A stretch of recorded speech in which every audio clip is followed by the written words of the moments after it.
Korea's history is often reduced to K-pop, technology, and a divided peninsula. But beneath these images lies a far more unsettling story. This is the story of one of the world's oldest civilizations, shaped by invasion, isolation, and survival, that ultimately fractured into two opposing realities. What struck me while researching this history wasn't how often Korea was conquered, but how consistently it endured, and what that endurance eventually cost. How did centuries of surviving foreign empires lead not to unity, but to division? How did a single people, sharing the same language and culture, emerge from the same ruins to build systems so different that one became a global economic powerhouse that exports global culture, while the other became one of the most closed states on Earth, relying on nuclear weapons to guarantee its survival? From ancient kingdoms to a world-leading economy, from colonization to civil war, from total devastation to Oscar-winning cinematography. This video explores the complete history of Korea. Let's begin. Long before Korea was divided, before borders, ideologies, or even written history, there was a story. A myth every Korean child grows up hearing, one that quietly reveals how this civilization understands itself. According to legend, in 2333 BC, a divine figure named Hwanung descended from the heavens. A bear and a tiger asked to become human. The tiger gave up. The bear endured hardship and isolation, and in the end became a woman who gave birth to Dangun, the founder of Gojoseon, Korea's first kingdom. Whether this story is history or myth matters less than what it teaches. Korea traces its origins not to conquest, but to endurance. That idea never leaves Korean history. By the early first millennium BC, myth hardened into reality. Gojoseon emerged as a political entity in northern Korea and parts of Manchuria. It was not a vast empire, but a federation of tribes bound by shared laws, culture, and identity. Geography shaped its fate from the beginning. To the west stood China, one of the most powerful civilizations on Earth.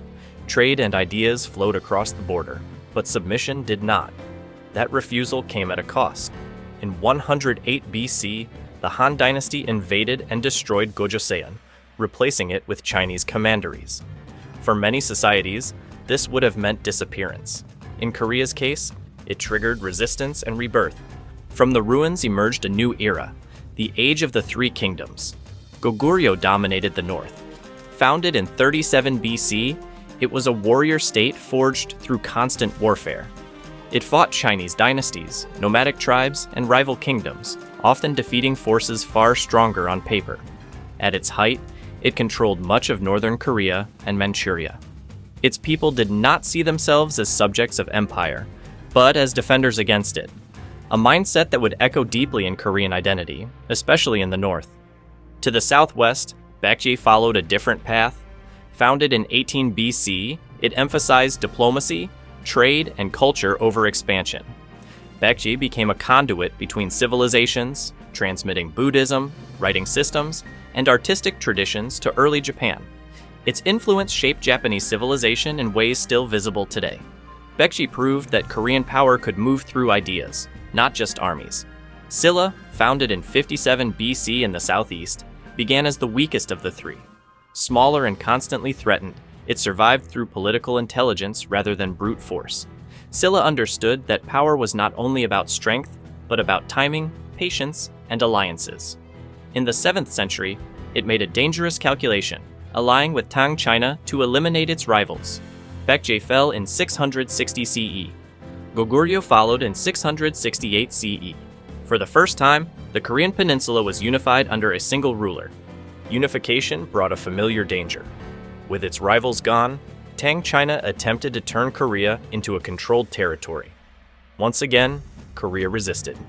Silla turned on its former ally, pushed Chinese forces out, and preserved independence. Korea had learned how to survive empire. Unified Silla ruled for more than 2 centuries. Buddhism became the spiritual foundation of the state, shaping art, philosophy, and daily life. Temples rose across the peninsula. Monks traveled throughout Asia. Confucian ideas also took root, influencing administration and education. Korea was no longer only surviving, it was building a civilization. Over time, unity weakened. Power concentrated among aristocratic elites.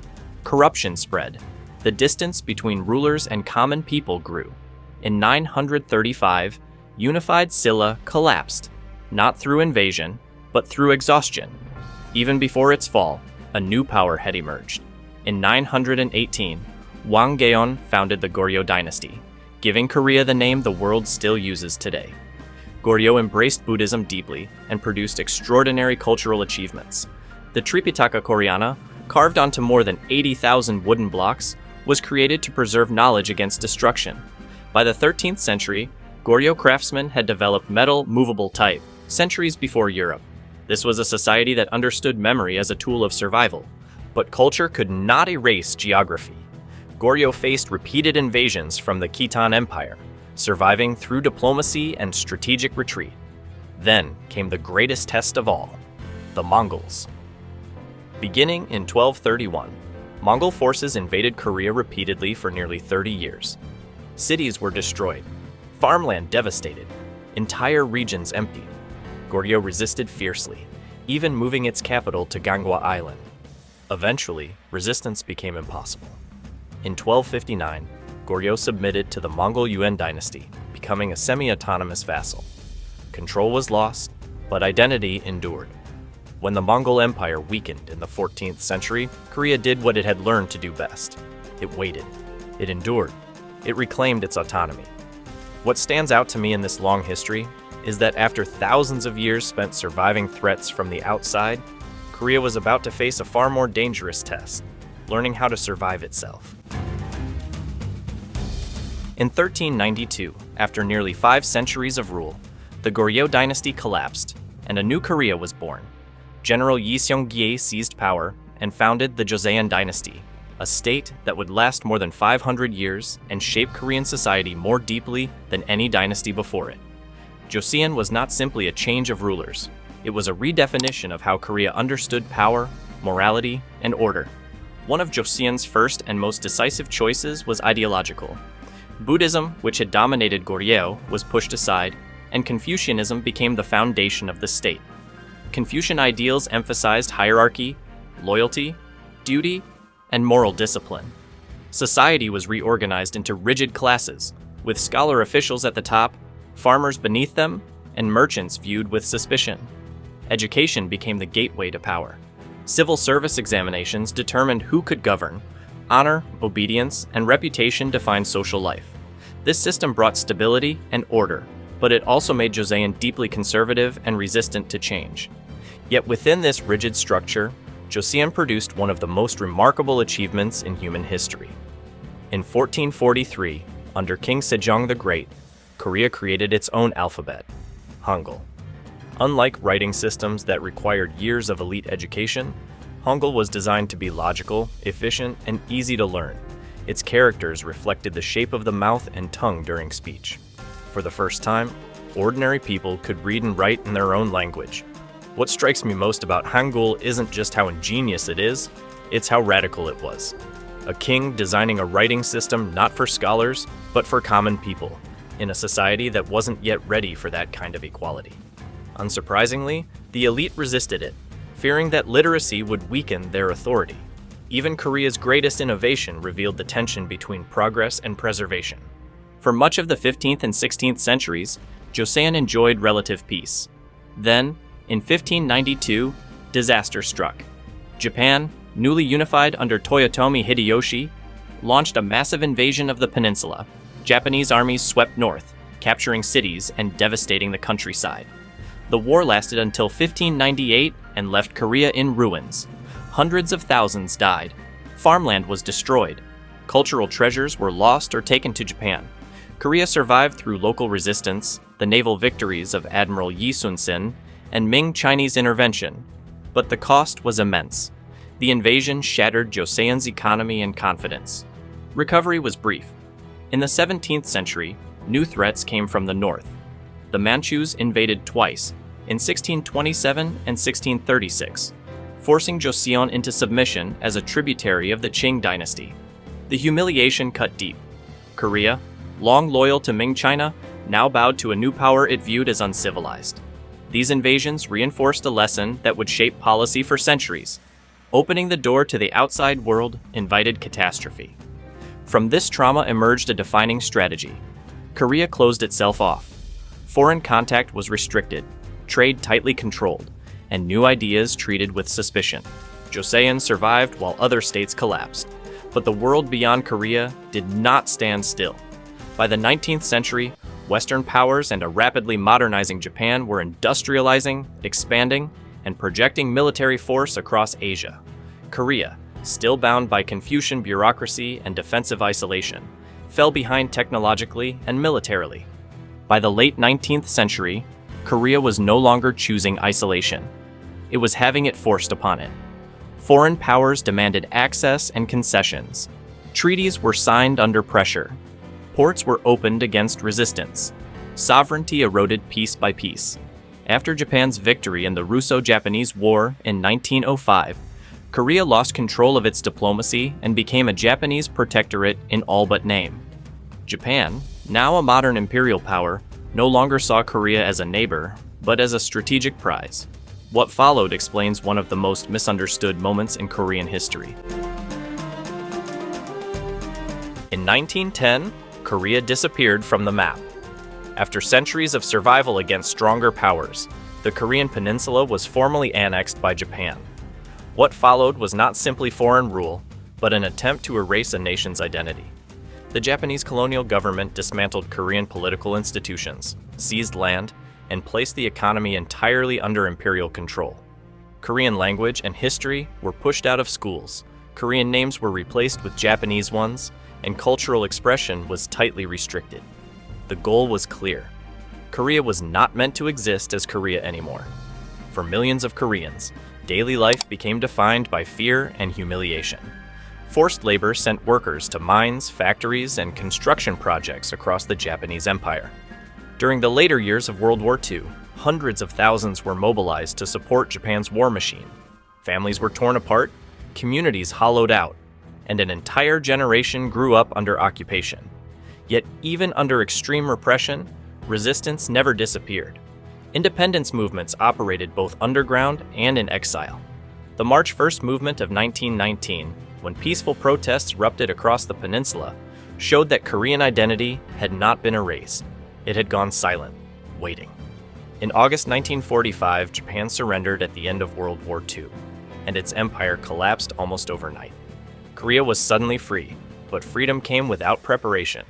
There was no government ready to take control, no unified plan for the future, and no agreement among the great powers about what Korea should become.